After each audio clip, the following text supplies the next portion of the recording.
just going through the different types of materials that front doors are made out of. The first front door was wood. The second front door was metal. The third front door was fiberglass. And what I mean by this, that's the progression of it. And so wood doors, beautiful, incredibly attractive, can be painted and stained any color, and they're great.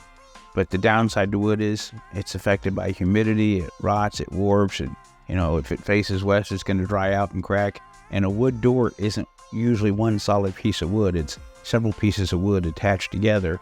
And so they have a tendency to shrink and separate and crack where those are, and then it's a problem. So wood's a very high maintenance material.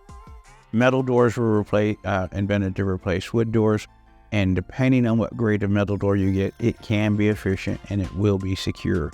They also make really cheap metal doors that aren't efficient. You'll have metal doors that conduct, so that whatever temperature is outside, the temperature is inside, and that's obviously an inexpensive metal door. Then you have metal doors that don't conduct like that, and they're like your freezer or refrigerator door, where it's two different pieces of metal inside and outside and foam inside, so it's efficient and all that.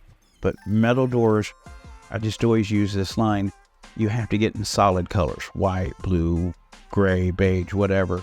You can't get a wood grain looking metal door, because when you look at a wood grain metal door, it's like, hey, there's a metal door they tried to make look like wood. It's, I'm not insulting it, it's just factual. So, and then fiberglass doors were invented to replace metal doors. And the benefit of a fiberglass door is it doesn't conduct like a metal door does. It doesn't dent and ding like a metal door does. So just using an example, the metal that metal doors are made out of is like your car door. And so everywhere you bumped it with the key, it dents, it dings, it scratches.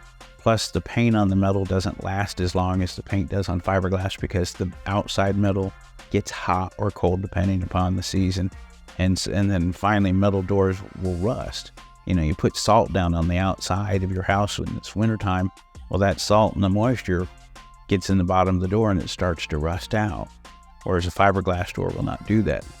But I've just also given you the iteration of the price of things. A wood door is the least expensive. Well, unless you get a high-end wood door, then they're really expensive, but they still have the same problems. Then a metal door, and then a fiberglass door. But in my own house, I have fiberglass doors, and they're more efficient, they're more attractive, and even as an employee, it still costs me more.